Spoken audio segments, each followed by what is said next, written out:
Welcome to Question Period Rewind. I'm Donna Skelly, Speaker of the Legislative Assembly of Ontario. Today, a segment queued up from 1987, and that was a big year for TV shows. We saw the premiere of Star Trek: The Next Generation, Married with Children, and the family comedy Full House. But what was Ontario watching on this very TV channel? Let's take a look.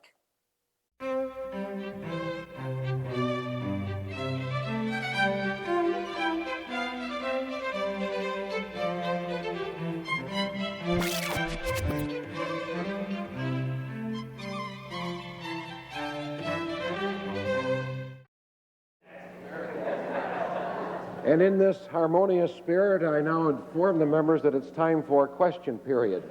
The Leader of the Opposition.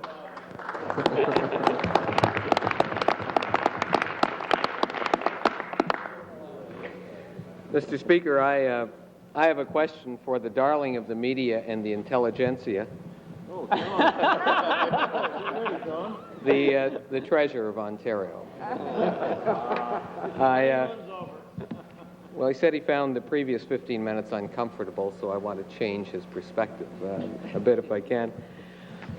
Since we first raised the question of gasoline tax, the increase which he put in his first budget, which was 1 day ago since we first raised it, taxes have gone up. Another $500,000 has been taken away from the motorists of this province due to the tax increase which you brought in your first budget. Now, the people at the boys and girls at Earl's Shell Station in St. George would be interested to know this. Since your tax increase has resulted in about $160 million a year excess revenue, and since you boasted of $400 million excess revenue coming in the first 6 months, are you now prepared to consider revoking your tax? Minister? Mr. Speaker, I didn't boast of the excess revenue. I reported it. And most of the excess revenue is based on the personal income tax, which is collected on our behalf by the Government of Canada, and it is their projections that we use for budget purposes. There's some indication that the excess revenue for the remainder of the year might even be greater than the increase that was previously reported, and this, of course, will be brought to the members' attention formally when we are informed of it and when the regular quarterly report is made. So I make no apology for that, and certainly I don't want to apologize for the buoyancy of the economy and the fact that our revenues reflect that. I was concerned, however, in response to the honourable member's question, that there was something in his comments, both in the House and outside, that indicated that somehow or other our tax system now permitted increased revenues as the prices go up and do not allow the revenues to reduce when prices go down. Of course, that's not correct. It is a flat 8.3 cents a litre, and the honourable member himself pointed out that when he was treasurer during the bad old days of ad valorem, at the 20% level, that the revenues from gasoline tax actually doubled in a very short period of time.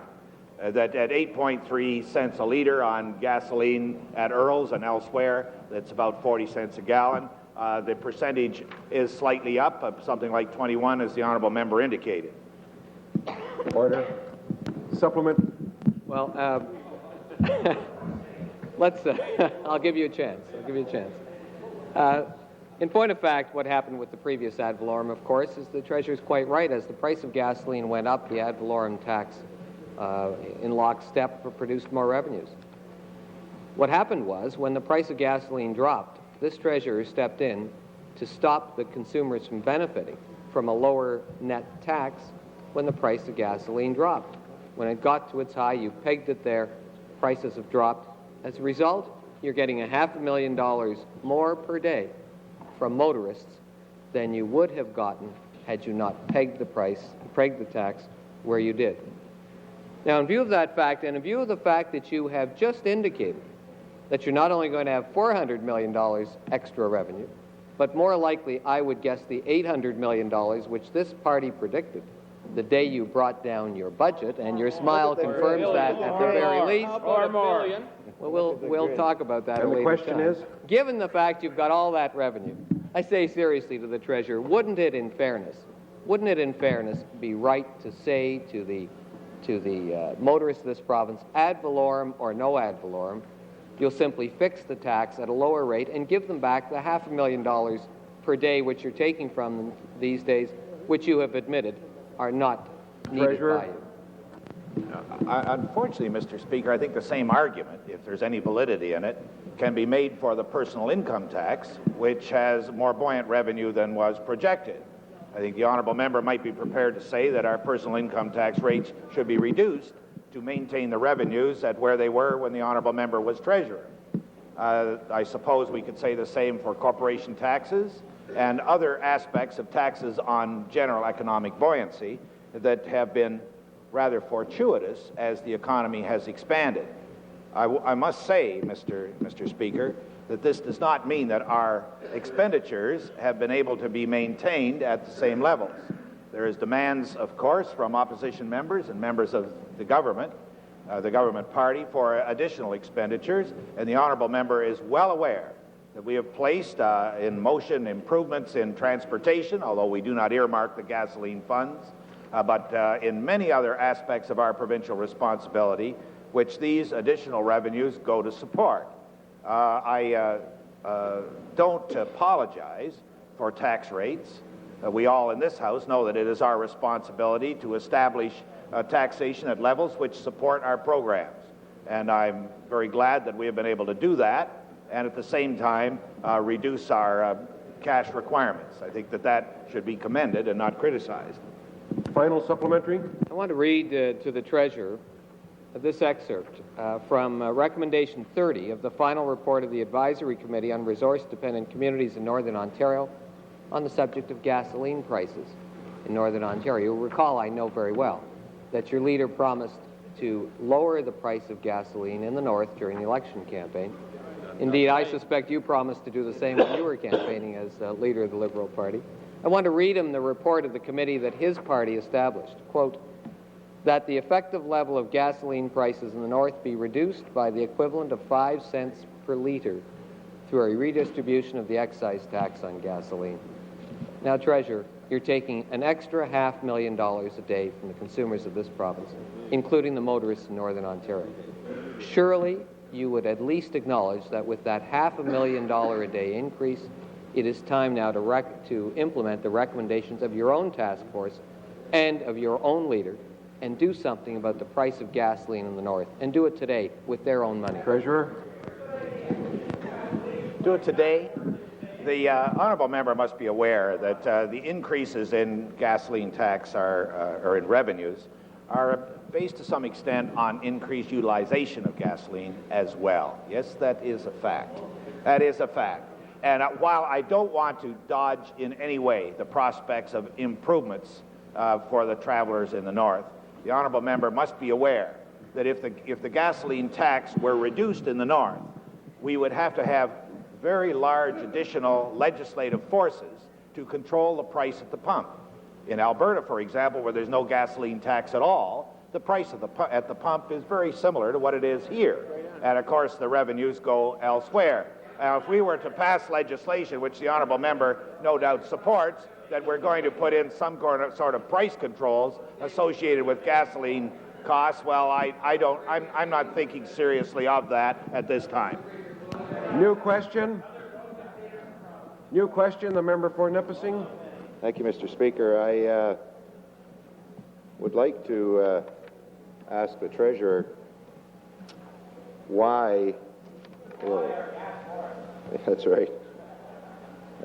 Concerning the matter of the credit card fiasco, why, when this selective basis was picked by he or his ministry, instead of calling tenders, and instead of, if you weren't going to in fact call tenders, at least invite proposals from the 11 people operating in the province of Ontario, 11 companies. There are 5 Visa operators, there are 3 MasterCard operators, 1 American Express, 1 Diners Club, 1 En Route. So there are 11 legitimate, different banks, trust companies, or companies that that offer the services that he says his ministry was looking for. Treasurer? Could you tell us the criteria you used to selectively leave 5 of those out and pick the 6 that you Treasurer? picked? The request went out to those companies that were able and interested in providing the sort of accounting process that would most fulfill the requirements for the control by management board of these cards. A certain risk, I suppose, would be involved in making them available rather than cash advances, which is the way it was always done, to the senior members of the public service. It was certainly one part of the area of consideration that the ability to provide a useful accounting process which would give us the kinds of control that we feel we needed in this regard. There was an extensive tendering process. I'm not sure how many were on that, 7 or 8? 6, so that there was plenty of competition in this regard. I think that the honourable member must be aware that we were endeavouring to get the best service we could for those civil servants that would be using the card, so that as they traveled in Ontario and elsewhere in the world on public business and no other, that they would have a card that would be accepted and that the accounts associated would be rendered in a way that would fit into our accounting practices, and so that the responsibilities would be clearly tied down. It was on that basis that the 6 tenders were requested, and the selection was made of the lowest. Supplementary? Supplementary, Mr. Speaker. The Treasurer will know we are talking an estimated 11,000 cards. We're talking a lot of business to go into the marketplace for one company to the exclusion of all the others. We're not talking a small account. We're talking a very important account to the financial institutions that provide these services in this province. Surely, Treasurer, you must be aware of some reason why you excluded the only all-Canadian company that provides these services. A company that has great accounting system, the only Canadian company en route, incorporated here in the province of Ontario. Now, you must have a reason why they were excluded, because they wrote to you after many phone calls to ask why were they excluded from this process. They wrote to you on July 18th, a letter from G.F. Kosecki, Director of Sales, Central Region. Why can't we tender? They wrote to you again on July 29th to Murray Maynard, your Assistant Director, carbon copy to you. No answer, no answer. They wrote again on August 7th to the Honourable Robert Nixon. Order. I appreciate that. I appreciate that, and the question has been asked. Order. Would the honourable member take... Order. Order. Order. Treasurer. I remember the letters, and when you say that they weren't responded to, I'm surprised, because I remember signing letters in response to them indicating, well, I wanted to find out why they were as well. And my own information is that they could not offer the wide variety of acceptance that was needed. And on that basis, we made the selection otherwise, probably on the same basis that the Tory caucus decided to use American Express for their employees. It makes a lot of sense. Hear, hear. Hear, hear. Hear, hear. Try that one. Final supplementary. Mr. Speaker. Final supplementary. Mr. Speaker, in the light of all of these letters, in the light of it was the only Canadian company, here's their book en route, the amount of establishments that they service. In light of the fact that when some time ago the federal government tendered for the same kind of services, probably why the Ontario government decided to follow suit, they invited all 11. And out of all 11, what do you think was the cheapest and the best and provided the best accounting services for the federal government? En route, the only Canadian company. Can you explain, you quoted your lowest tender as 55 up to 275. based on $5 a card, 11,000 cards.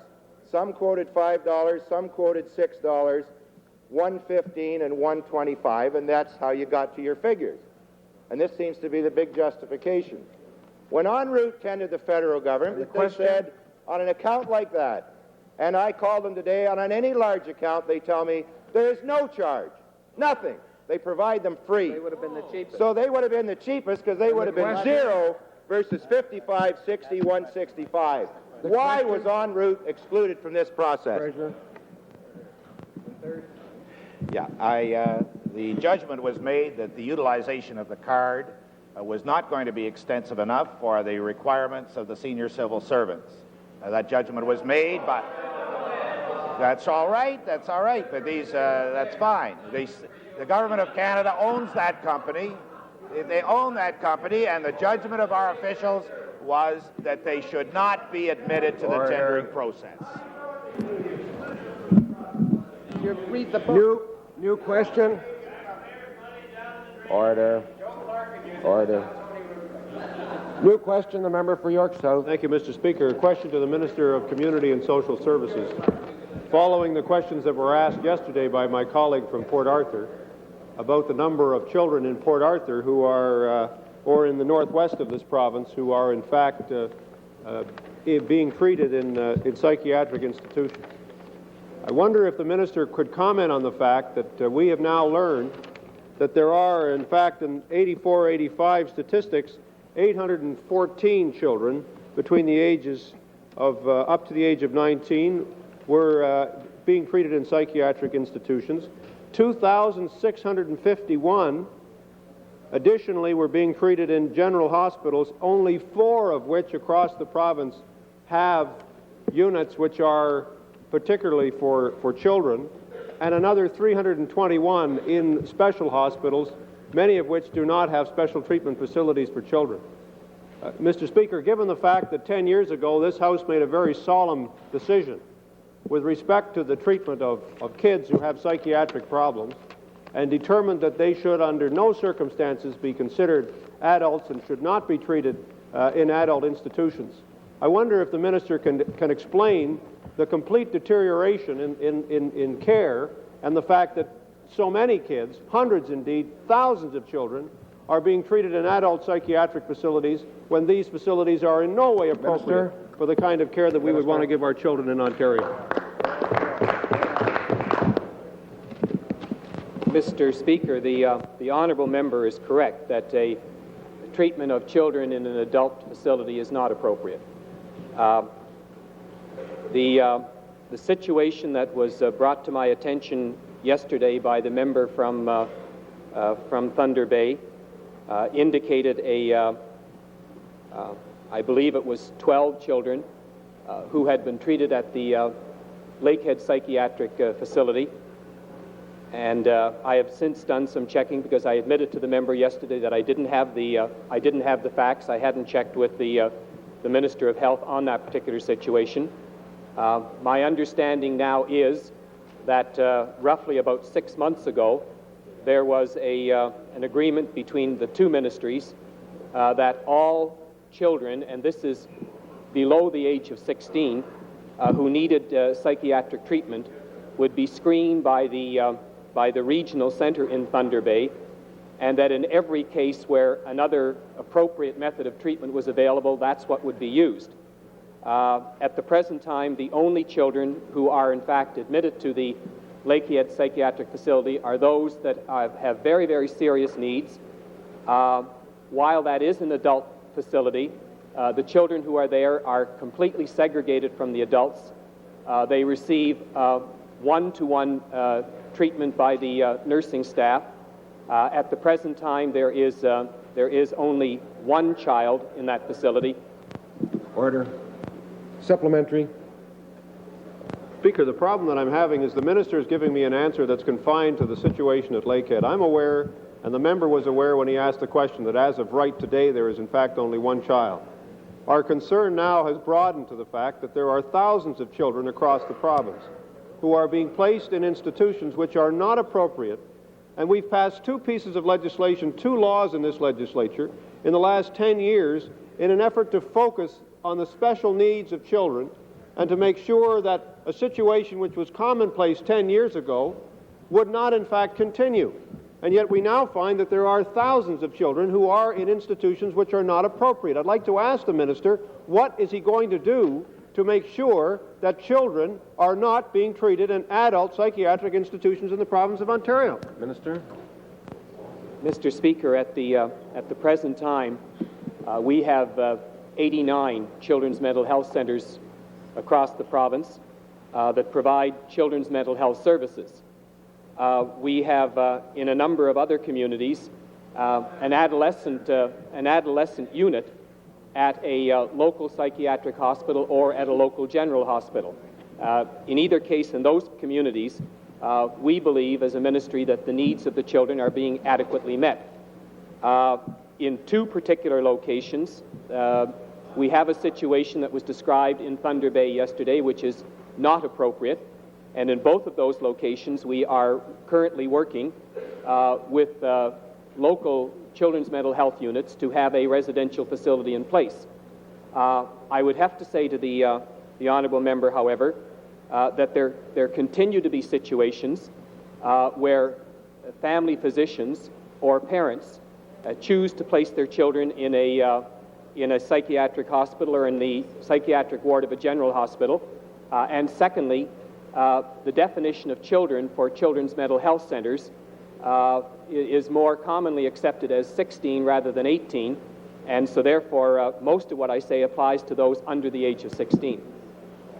Final supplementary, the member for Scarborough West. I think the minister, Mr. Speaker, if I might, is answering yesterday's question today. And today's question is much more serious. Yesterday, Mr. Folds put before you the fact that in 1984-85, at the Lakehead, there were 7 children in a psychiatric institution. My leader has told you today that in that same year, in the province of Ontario, there were 814 children in psychiatric institutions, forgetting the Clark and all the general hospitals around the province of Ontario. The Minister of Health seems to, in his letter to Mr. Folds, recognize that this is an ever-increasing problem.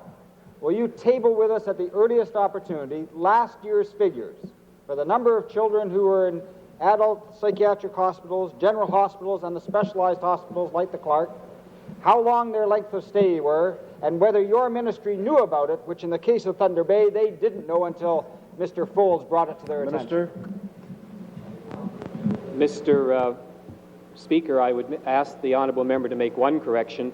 I didn't know about it, but my ministry did, and that's where the information was brought to my attention. I have copies of correspondence where it was in fact brought to our attention. I would point out to the honourable member that that there is I admit it that I didn't know about it. I am not saying that my ministry did not know about it. I think there's a distinction there. With respect to the range of services that are being offered, the honourable member will be aware of the fact that in many children's mental health centres, we have a non-residential component to the service that's being offered.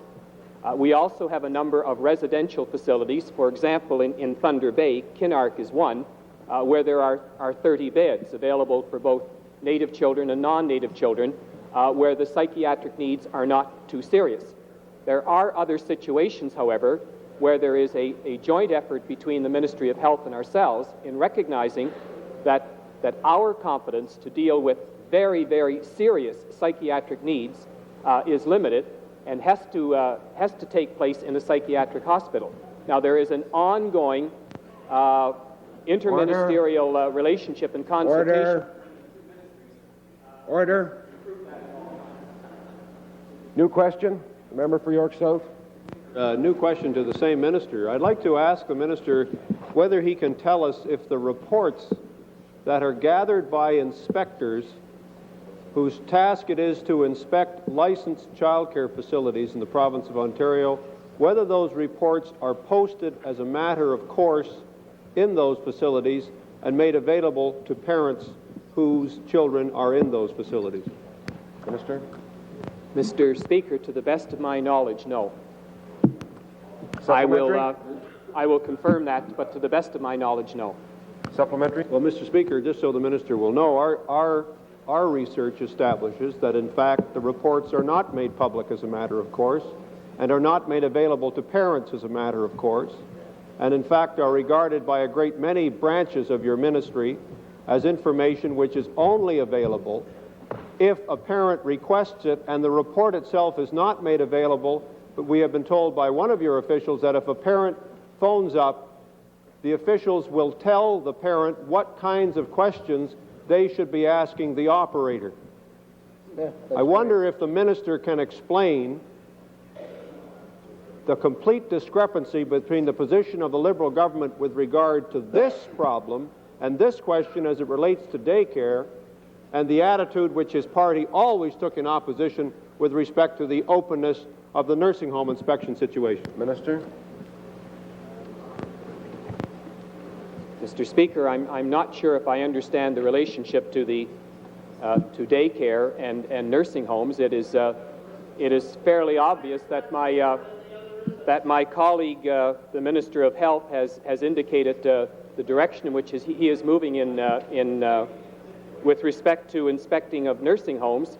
I think the honourable member will be aware of the fact that we do have an inspection branch. Our program supervisors do inspect daycare centres, and if there is a concern, they will deal with that concern with the operator of the centre. And quite frankly, if the operator is not prepared to make the necessary changes, the centre can lose its license. It is quite true that if parents contact us, we will give them whatever information we have, but it is not made available as a matter of course. Final supplementary? Mr. Speaker, I feel as if I'm in some kind of a time warp listening to this answer from the minister. When I first came into this House, there was a generation of questions already being asked about the secrecy of nursing home reports. We fought a battle. We fought a battle with different ministers of health, Tories all, Mr. Timbrell, Mr. Grossman, and finally, we got a position where nursing home reports were made available, the information was made public. Indeed, the reports were required to be posted so we could find out what kind of a license was held, what kind of complaints were issued, and what kind of infractions were found by the inspectors. A very simple question to the minister: what kind of transformation has taken place in his Liberal heart, or indeed the members opposite, so that what was appropriate to be asked with respect to nursing homes is not appropriate to be asked and to be decided and to be kept open with respect to daycare centers? Minister? Mr. Speaker, I don't sense that there is anything that's inappropriate. Quite frankly, I would be quite prepared to examine the suggestion that's just been made by the honourable leader of the third party, and it probably could be done. It just isn't something that I have particularly paid attention to at the present time. The inspections are done. If there is a problem, the problem is corrected. If it is not corrected, and as a matter of fact, in the process of correcting it, my staff works very closely with them. If there is a determination that it will not be corrected, then the license is in jeopardy, and the information is available to parents if they wish it. I believe it's a matter of mechanism rather than availability. New question? The member for Carleton Grenville. Thank you, Mr. Speaker. I have a question for the Treasurer and Deputy Premier. Mr. Deputy Premier, in October of last year, our federal government announced in their throne speech that they were establishing a new Canadian Space Agency. Can you tell us what representations you have made on behalf of the most logical location for the Federal Space Agency in the city of Ottawa or in the province of Ontario? What representations have you made on behalf of the people of Ontario? Mr. Speaker, I have made none. Supplementary? Well, you'll be happy to know, Mr. Treasurer, that none of your colleagues have made any representations either, according to the Deputy Prime Minister of our country and the Minister of Science and Technology. However, I want to indicate to you that the province of Quebec has actively lobbied that this agency be placed in the city of Montreal. And the supplementary? Are you going to protect Ontario's interests, or are you going to be faced with another rearguard action plan as you were in the case of the financial institutions that are now favored for Montreal and Vancouver? Treasurer?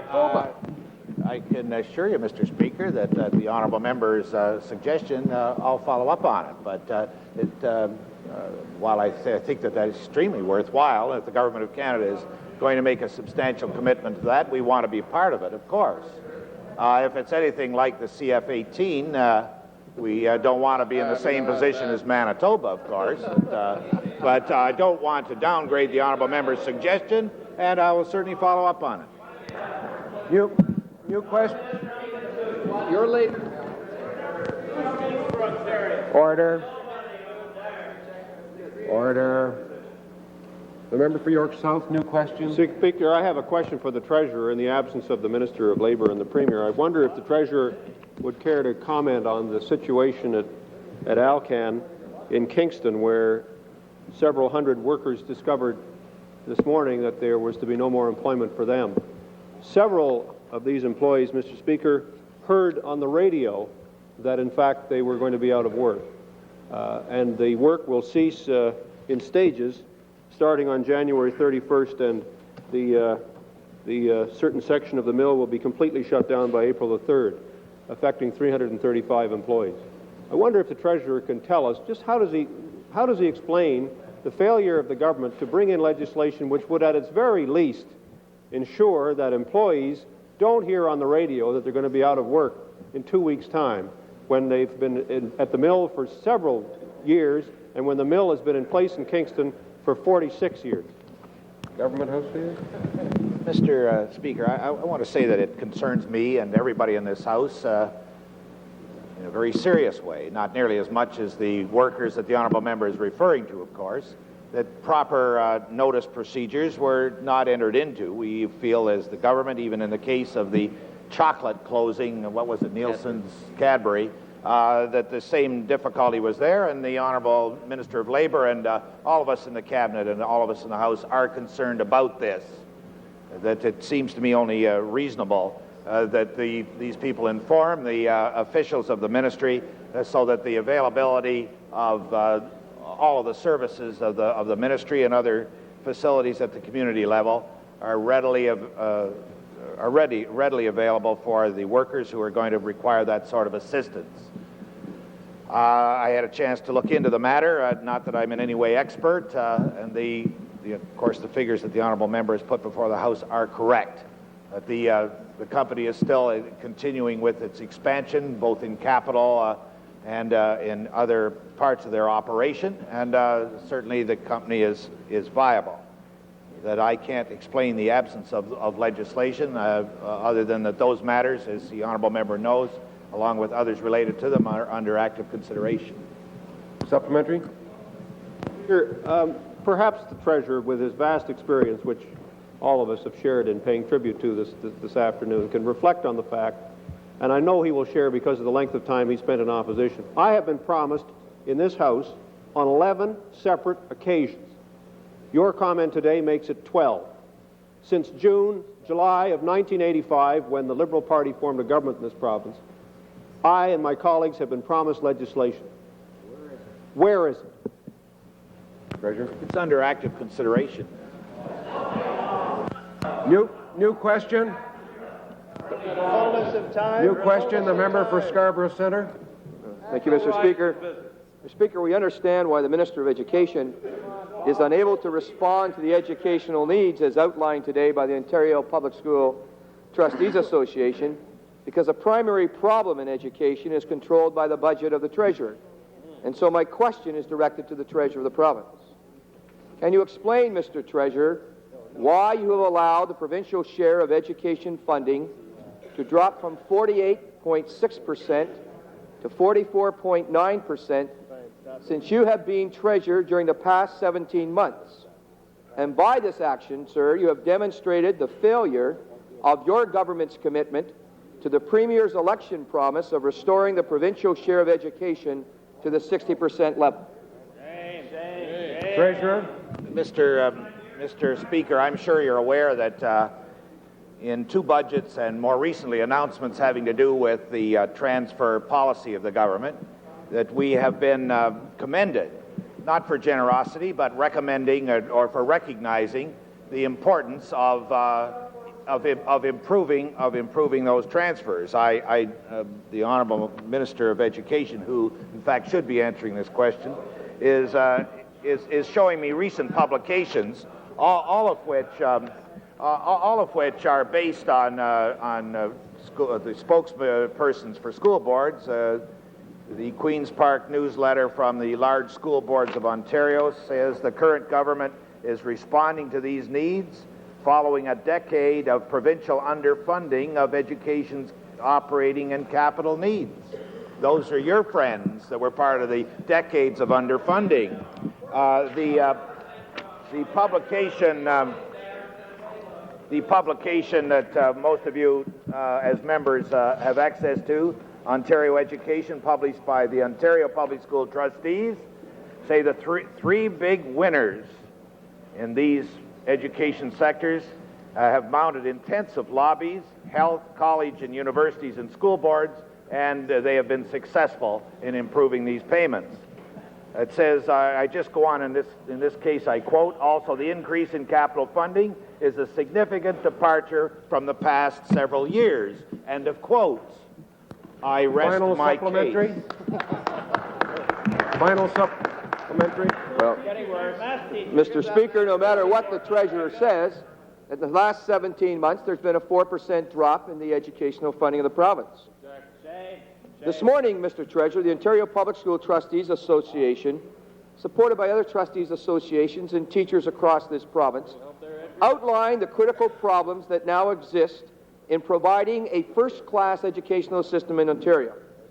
And I would note, Mr. Treasurer, for your information, that had you maintained the 48.6% funding that the previous Conservative government did, and I would point out, Mr. Treasurer, to you, in a time of economic restraints, that you would now find an additional $250 million today that should be transferred to educational needs. And what, in effect, you have done, Mr. Speaker, Mr. Treasurer, is you have instead placed that burden on the property owners of this province by an increase in their property taxes. Does the Treasurer not believe that there should be an adequate education is the right for every child in this province? Or do you believe, Mr. Treasurer, as your fiscal policy seems to indicate, that the property owners of Ontario must continue to bear a disproportionate cost of education, which you avoid your responsibility? Treasurer. Mr. Speaker, I can only point out to you and the honourable member that we have substantially increased our support for operating budgets well beyond the inflation rate in both the budgets with which I've been associated. And the honourable members must realize that school boards, college boards, university boards have accepted with enthusiasm the improvement in these fundings. Every member of this House stands for the quality of education and improvement in that quality, and we feel that our budget and our financing is moving towards improving that. New question, the member for Bellwoods. Thank you, Mr. Speaker. I have a question for the Minister of Financial Institutions, who indicated yesterday his willingness to accept opposition amendments to the pension benefits bill, which would require mandatory inflation indexing of pension benefits. Given that when the bill comes before the House, we'll be moving that amendment in the New Democratic Party, and given that there's every reason to believe that the leader of the official opposition has overcome the cold feet that he developed in 1984 and will undoubtedly be supporting that amendment, in expectation of that, would the minister today agree to bring in a government amendment as part of its own legislative package so that ordinary working Ontarians can retire with financial dignity and the protection against the ravages of inflation? Hear, hear. Minister. Mr. Speaker, the member will know that we have made a statement that we are committed to the principle of mandatory inflation protection. However, having said that, there are many problems. There are problems whereby the leader of the third party yesterday indicated potential problems where plans could be wound up, and the very problem that we're trying to resolve in fact, doesn't get resolved and it gets worsened. So I can say to you that we have set up our committee to look at the implications and to make sure that we do it in such a way that we can bring industry along with us, that we can best serve the interests of both the members of the plan and the plan sponsors. Supplementary. By way of supplementary, given that the most recent figures from the Ontario Pension Commission establish that there is a corporate run on pension surpluses, and that whereas the previous all-time high figure was $180 million in 1985-86, the most recent figures that were tabled in answer to my question just before Christmas indicate that between April of 86 and November of 86, a total of $250 million has been withdrawn from surplus pension fund accounts, an increase of 300%. Since your moratorium, in quotes, does nothing to prevent companies from shutting down pension plans and legally stealing their pension surplus, will you agree today to extend the moratorium on the withdrawal of surplus pension funds to include terminating plans in order to protect workers from the ongoing legalized theft of their monies Minister. in pension funds? Hear, hear. Minister. Mr. Speaker, the member will know that provision by contractual arrangement on the winding up of a plan, it stipulates where the surplus funds are to go. It would be totally irresponsible on the part of the government to retroactively renegotiate those contracts. I can say to you that contrary to what you've said, we don't anticipate or even indicate that there's any great run on pension plans at the moment. We have a moratorium in place for ongoing plans, and under normal circumstances, those plans that are being wound up are no greater or lesser than they've been in the past. New question. The member for Eglinton. Speaker, I have a question for the Minister of Colleges and Universities. I'd like to ask the Minister what action he has taken to help bridge the impasse that's developed in the current negotiations between the University of Toronto and the Ontario Institute of Studies and Education. Minister. Well, Mr. Speaker, indeed, we considered the possibility that there would be what my friend from Eglinton describes as an impasse many, many months ago when the matter was directed to their attention, and the Treasurer sent both the University of Toronto and the Ontario Institute for Studies and Education a letter requesting that they enter into negotiation to achieve our policy of bringing together those two institutions under one roof. The member from Eglinton is right. Those negotiations proceeded, and a short time ago, both institutions sent in separate reports. We are now considering what is contained in each institution's analysis of the possibilities of that merger, and one of our options to be considered, as suggested to them many, many months ago, is that the matter may well be referred to the Ontario Council on University Affairs. That is one option. Supplementary. Speaker, since the current quagmire in relation to the future of OISE and its programs was created by the provincial government as a result of the government's proposal to transfer OISE to the University of Toronto, will the minister guarantee this House and the students and the staff of OISE that OISE will continue to operate fully after the expiry of the current affiliation agreement with the University of Toronto if no long-term arrangement has been made with the University of Toronto prior to the end of June of this year when the current affiliation agreement expires? Minister. Well, Mr. Speaker, I'm not in the habit of rendering guarantees in this House, particularly when the subject matter has to do with two autonomous institutions that have a life of their own, separate and apart from this government. Now, my friend from Eglinton will know, as will the members that are shouting and screaming in the New Democratic Party, that there is an affiliation agreement currently in existence between those two venerable institutions. It does expire in June, My estimation is that, as they have done in over so many years in the past, enter into a new affiliation agreement as we look for more models that will affect the policy that this government articulated now many, many months ago. New question, the member for Scarborough-Ellesmere. Thank you, Mr. Speaker. I have a question for the Minister of Skills Development. Since it is quite evident that the only major program this government has with respect to youth unemployment, that is Futures, can accommodate less than 10% of the unemployed youth in this province, I'd like to know what he intends to do with the other 90%, or provide answers for the other 90% who are unemployed. Minister? Well, Mr. Speaker, I'm rather surprised at that question from my friend from Scarborough-Ellesmere, because it wasn't very long ago that he was in connection with the Futures program, although he said it wasn't a very great program because it was a Liberal program, but he was saying that finally a government was bringing together that hodgepodge of programs that existed in what the Treasurer calls the bad old Tory days.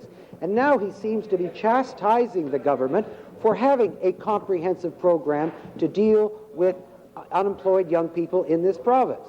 The fact is that he suggests, erroneously, I tell you, Mr. Speaker, that it only deals with 10% of unemployed young people in this province. Well, those facts, those suggestions just don't bear out in the statistics. 50,000 young people will be served by the Futures program this year. There are still too many unemployed young people, and we are still looking for ways in which to make the Futures program even more effective and even more far-reaching to deal with every one of those young people who are looking for a job in this province.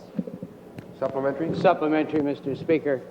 I guess it's not a surprise that this minister would attack the credibility of the Dryden report, as he is now doing, and challenging the figures which Mr. Dryden brought forward. But I wonder if he could move away from his complacency at all to recognize what Mr. Dryden recognized, that programs such as Futures will fail because they do not and cannot deliver what is expected of them, quoting from the report. And when they fail, they come to also stand for all that a government is not doing about youth unemployment. Now, I want to know specifically what you and your government intend to do to answer the very serious problem of youth unemployment in this province. Minister? No, he played goal. He was a goalie. Mr. Speaker, my friend once again, as he did yesterday, is quoting from the report that Ken Dryden submitted to me and to this province I guess a month ago now. But I asked him to reread the report because he uses it as a basis to criticize a program which Mr. Dryden said in his report was effective as a program. Now, admittedly, Ken Dryden has suggested within his report that this government and all provincial governments and the federal government in Canada ought to reorient the way they do business in order to start off with a statement that there will be no unemployed young people in the jurisdiction. Well, we haven't got the ways and means of achieving that objective yet, but keep watching because we're working on it. New question, the member for Wellington, Dufferin, Peel. Thank you, Mr. Speaker. I have a question for the Minister of Municipal Affairs. In question period on Monday, January 12th, the Minister admitted to this House that both he and his staff had provided incorrect information to members of the Assembly about the farm tax rebate program. In many cases, this information was then passed on to the township clerks and to constituents, resulting in considerable aggravation. My question is, can the Minister explain today why his staff gave incorrect information to members of this legislature and to her staff, and why did it take over 3 months to correct your so-called human error? Minister? Mr. Speaker, as I said in the legislature previously, it was a human error. As you know, the Ministry of Municipal Affairs and Government Services do work together to provide the farmers of Ontario to apply for a tax rebate. And as I admitted to the House, Mr. Speaker, a human error was made, and I was advised that all the applications had been mailed. But since then, and I tried to apologize for this human error, but since then, all applications as of last Monday have been mailed. I've been guaranteed by the Toronto Post Office, and I can assure you that every farmer will be able to apply for such a tax. Supplementary? Mr. Speaker, Mr. Minister, that is the very answer that we received for the past 3 months, that every application has been made, and indeed they weren't mailed. And since you admitted it on Monday and again today that it was a human error and that it was the fault of your ministry or the government services, maybe the Honourable Sean Conway, will you now provide compensation to those farmers who have been penalized because of the 4-month delay in sending out the necessary forms? Are not all our farmers entitled to be treated equally? Minister? Mr. Speaker, I don't know of any farmer that was penalized for not applying in time. I haven't received any request from any farmer. What our ministries have tried to do is to work together and provide this long service to the farming community in Ontario, and we will continue to provide this service to every farmer in the province. But at the present time, Mr. Speaker, I don't know of any farmer who has suffered in the last couple of months because these applications were not mailed on time. New question, the member for Sault Ste. Marie. Mr. Speaker, I have a question for the Minister of Colleges and Universities about university funding for colleges in Northern Ontario, in particular for Algoma University College in Sault Ste. Marie. Earlier this week, in an exchange with the Premier, he indicated that he felt the province was doing something for universities in the north in assisting Laurentian in the area of mining research and Lakehead in the area of forestry. However, overall university funding in Northern Ontario is woefully out of proportion with the funding going to the major universities in Southern Ontario, and nowhere worse than in Sault Ste. Marie, where only at most 20% of our university students are even able to get a university education in the local community. Now, Algoma University College has had a proposal in front of his ministry for a period of nearly 2 years they've been working on. There have been detailed plans laid out. The minister made a commitment last April to support that project, but no specific tangible action has been taken yet by the minister. Can the minister tell us when he's going to act on that proposal in front of them? Yes, Mr. Speaker, it's my day today. I'm glad to see that my friend from Sault Ste. Marie is asking about that institution. Well, I'm glad to hear that, Ross. Let's just get some facts straight, first of all. The reality is that the funding that we're providing for northern institutions has been greatly augmented over the past 19 months, including announcements that I made some 2.5 months ago for an additional increment to the northern funding for our northern institutions. Now, Mr. Speaker, my friend is right. There are problems at Algoma University College. I have not had a report before within the ministry for 2 years. I've had a report for approximately 2.5 months, which begins to work on a new mission for Algoma University College. It was the very first institution that I visited as Minister of Colleges and Universities, and it's one for which I have a particular soft spot in my heart. We are working on a new mission statement for that institution, and I have told the people in Sault Ste. Marie that I am committed not only to the maintenance of that institution, but to its growth and thriving in that community. Supplementary? I'm not criticizing the minister for the inadequate historical funding for universities over the long term and the lack of a development of a major university in Sault Ste. Marie. That certainly is not the responsibility of the current Liberal government.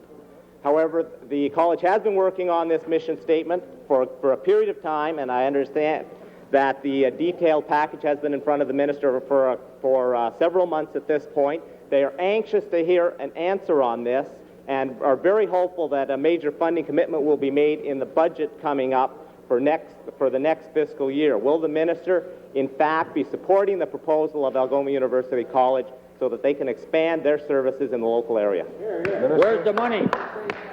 Mr. Speaker, in the fullness of time, we will make an announcement as to our support financially for Algoma University College. But I should tell my friend from Sault Ste. Marie that the problem is not one of lack of funding to support the students that are there. The problems that we're having there is in a sufficiently large student base, students that want to attend there, in order to create that critical mass of students necessary to operate vital programs. That's what the mission statement was all about. That's what we're analyzing now, and it won't be too terribly long before you and the people of Sault Ste. Marie and the people of Ontario have an answer to it. New question, the member for Durham York. So I have a question for the Minister of Agriculture. Oh, kind of like that. Jack, if you got a minute, we hate to bother you. Member for Durham York. Do you support the concept of market-linked or allotment-linked programs for the stabilization of prices for agricultural commodities? Minister? Well, I know that the honourable member has made that proposal, and of course I always look at proposals that are made by my opposition critics. I'm not going to say at this time whether I support it until I know exactly what is involved in that type of marketing, but I can tell you that we are looking at it. Supplementary? Now, there have been several proposals of this general type been brought forward in the last 2 or 3 years by individuals and groups in the agricultural industry. Which one of those proposals seem most attractive to you at this time? Minister? Well, I'm not too sure that I'm the one that should be making that kind of a decision. This is the decision that has to be made by the producers themselves, and I would rather not influence their thinking. I mean, you know at the present time that there are two schools of thought. You know at the present time there's two schools of thought on the marketing of beef cattle. I don't think I'm the one that should be influencing their decisions as to what they want.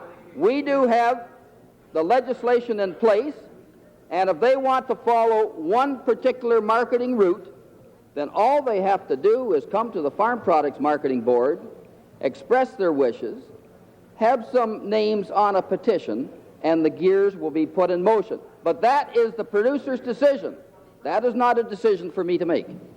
New question, the member for Etobicoke. I have a question of the Minister of Consumer and Commercial Relations. Is the Minister aware that Greenwind Construction Company is selling condominiums on the corner of Don Mills Road and Duncan Mills Road in North York, even though the City of North York and the Provincial Cabinet have said that the project could not go ahead and refused the rezoning? And if so, why doesn't the Minister stop this kind of rip-off? Minister? Mr. Speaker, I am aware of that particular situation, and the officials in my ministry are looking into that. Supplementary? Is the Minister not aware that the developer has an economic feasibility clause, in other words, a clause by which he can get out of the contract later down the line, having used these people's money? Is he not aware that the sale of the units is simply a way of pressuring North York into changing the rezoning without any protection to the purchaser? And why does the Minister not stop this practice that was started by the previous Conservative government when they allow the sale of unregistered homes like this? Why doesn't the Minister ban that kind of practice and protect the consumer? Minister? Right on. Mr. Speaker, that is an area that we are looking into, and I expect to be able to do something about that. New question, the member for Carleton Grenville. Yes, I have another question for the Deputy Premier. Mr. Deputy Premier, in November of last year, the Picard Commission, a federal commission, which was reporting on the economic future of the city of Montreal, recommended to the federal government that the Export Development Corporation, Telesat Canada, and CEDA from the Ottawa area be transferred to the City of Montreal at a cost of 2,500 jobs to the Ottawa-Carleton area. What representations have you made to the federal government to preserve these institutions in the Ottawa-Carleton area? Treasurer. Well, Mr. Speaker, the idea of transferring that from Ottawa to Montreal is my view, nonsense. If that were to be seriously considered by the Government of Canada, I would think they would deserve to lose the support across the country that they started with the election 3 years ago. It's almost as much nonsense as the prospect of the Government of Canada establishing Montreal as an international banking center, in spite of the fact that Toronto has a preeminence in that regard. I mean, politics is one thing, but in order that their policy would in fact disrupt any kind of fair and equitable decision by the Government of Canada is a serious matter. I do not believe that the Government of Canada is seriously consider transferring that particular organization. I trust that they would not. You'll stop them, Norm. Supplementary? Supplement. The question is, Mr. Deputy Premier, you represent the government. What have you done? You're telling me you've done zippo. Why don't you do something for the people of Ontario and the people of Ottawa-Carleton? Do something. Treasurer. Make a call. Order. That. Order. Order. Time for oral questions has Order. Order. Time for oral questions has expired.